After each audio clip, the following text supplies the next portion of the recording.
You're spinning plates right now. I can see it. You've got the sprint deadline plate, the side project plate, the upskilling plate because you're terrified that if you stop learning for even a single weekend, the industry will leave you behind.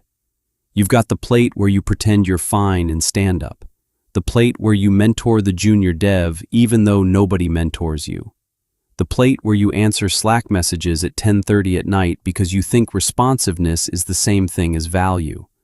And somewhere in the back, wobbling dangerously, there's the plate that represents your actual life, your health, your relationships, the version of you that existed before you turned yourself into a ticket-clearing machine.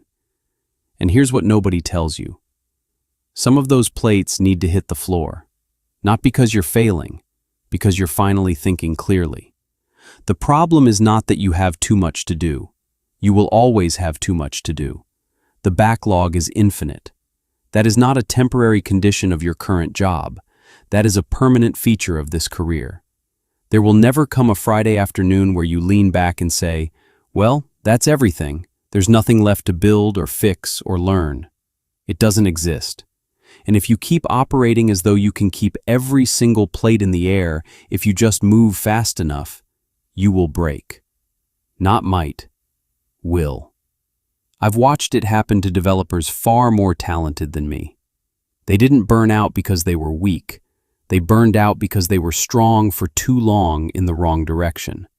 They said yes to everything. They treated every request as equally urgent. They never questioned whether a plate was even theirs to spin in the first place. And this is where the Stoics come in with something so simple it almost sounds too obvious. But it will change how you operate if you actually internalize it. Epictetus said, "Make the best use of what is in your power, and take the rest as it happens." That's it. That's the whole operating system. Make the best use of what is in your power, and take the rest as it happens. The Stoics drew a hard line between what is up to us and what is not up to us. Your effort is up to you. Your priorities are up to you. Your integrity is up to you. But the outcome of the sprint review, whether the PM changes requirements at the last second, whether the company does layoffs next quarter, whether the interviewer likes you, none of that is fully in your control. And every plate you spin that represents something outside your control is a plate that's stealing energy from the ones that actually matter. So here are 3 practical moves. Not theory, moves. Things you can do this week. Move 1. Audit every plate by asking one question. Is this mine? Not, is this assigned to me? Not, did someone ask me to do this? Is this actually mine? Meaning, does it fall within my core responsibility?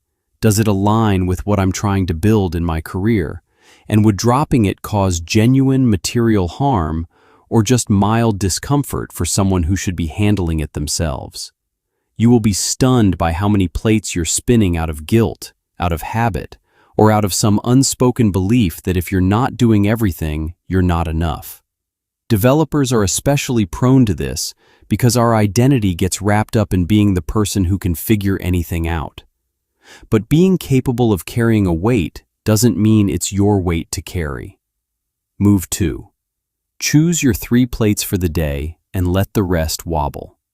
Every morning before you open Slack, before you look at Jira, before you let the world's priorities overwrite your own, write down the 3 things that would make today actually count.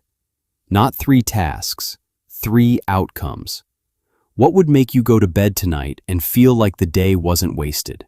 Then, protect those 3 things like they're production servers. Everything else gets handled if there's time. If there isn't, it waits. And some of it will fall, and you'll discover that the crash wasn't as loud as you feared. Most plates are made of plastic, not glass. We just convince ourselves they're glass because urgency feels like importance, and it's not. Move 3. Practice the phrase, "I don't have the bandwidth for that right now." Say it out loud. Say it to your mirror if you have to. Because the reason you're drowning isn't that you can't code fast enough or think hard enough. It's that you never learned that no is a complete engineering decision. No is how you allocate resources. No is how you prevent system overload. You understand this intuitively when it comes to software architecture. You would never let a service accept unlimited requests with no rate limiting.